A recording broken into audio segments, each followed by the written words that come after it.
If you're running a lawn care business or a home service business without AI, you're wasting a ton of hours and money. I'll show you how we've leveraged AI to improve our sales process, our follow-up process, and just brainstorming in general. Using AI as a tool has saved me a ton of time and improved my customers' experience. AI is not replacing you. It's eliminating that busy work that you may have. AI isn't a cheat code, but it gives you time back and makes you way more consistent. You still lead the business, but it eliminates a lot of those repetitive tasks. I'll go over some examples here. AI in our business, we've used it to build form logic. You can use Jot Form, or we had Service Autopilot before. It had dynamic forms. It really helps walk you through that because obviously it has a knowledge base. You can edit emails and edit email templates. So in your system, whether you're using Salesforce or some CRM, you can take screenshots or upload the email directly, and it can make it a little cleaner. It gives you ideas for the headlines, what you should eliminate. I actually used it earlier in the year to make a leaf cleanup campaign, and I was able to get 4 jobs off that email. So just gives you an example of what you can really use it for. It can guide you on estimate follow-up sequence. So building out, 24-hour, 36-hour, 48-hour, it gives you ideas. We have it where we have a text and an email come out. It can help guide you on estimate follow-up sequence. We used it through our CRM to help guide us on how we should word it so that the customers are more likely to reply, and how to create variations of that. Whether you're using Zapier or say your AI phone system, you can also create follow-up sequences, and it can really walk you through that step by step. You can even tell it to break this down on the elementary level, and it can really break it down for you if you need that.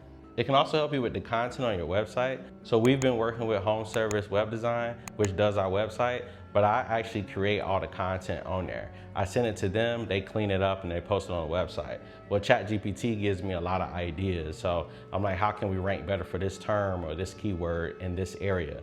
We made service pages based on that and how we can make it unique. So service pages, if you create that on your website, you can't have it look the same because Google won't index it, won't rank it basically. So we had to put in different neighborhoods, and I took screenshots of what the web says about those neighborhoods, and I told ChatGPT to make it unique.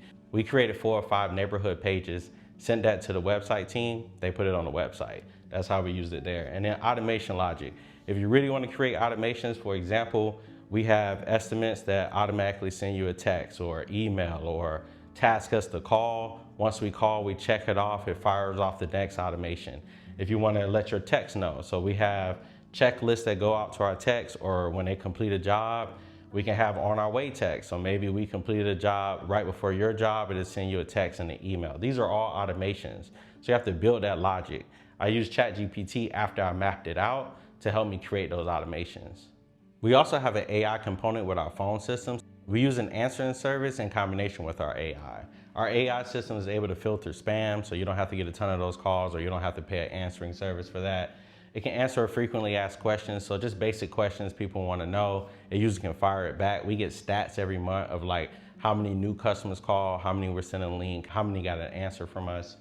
It sends links, so if someone calls about hiring, it'll fire off a link to our website, our careers page, and let them apply there.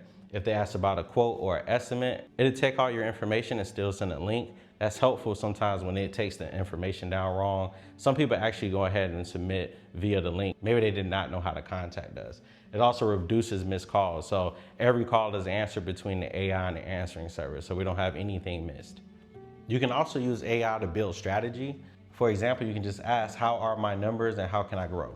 For example, we just used this. I put in an Excel sheet I've been tracking since 2022 to get a realistic average of how long customers stay with us. I uploaded it, let it do the calculations. You can also build a calculation in Excel, but I didn't originally have that. So I just uploaded the Excel document in there, and it gave me my average churn month over month of 1% to 2%, and I have an average lifetime value of almost 2 years basically.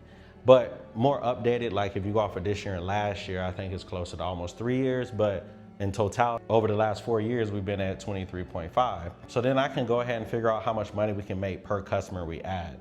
I know that our average is around $160 a month per customer, and I know that they're gonna stay 23.5 months. So now I know I'll make on a new customer on average $3,877. I wanna aim for a 15 to 20% net profit margin. So what you actually make from a customer is that 580 to about 775. But I could do this math after ChatGPT helped me figure out my churn and lifetime, so I can get my LTV, so I can figure out how much I actually make. The numbers like this are useful when you're trying to figure out CAC. So if it costs me $100 to $150 per customer, if it's $100, I'm gonna get 5.8 times return on this. Meaning like you put $100 out, you get a $580 customer back. So that's why that's useful. You can ask it whatever you want. Maybe you have a strategy of how you can close better, or hey, I'm trying to market better with some good marketing strategies. So just asking it strategy.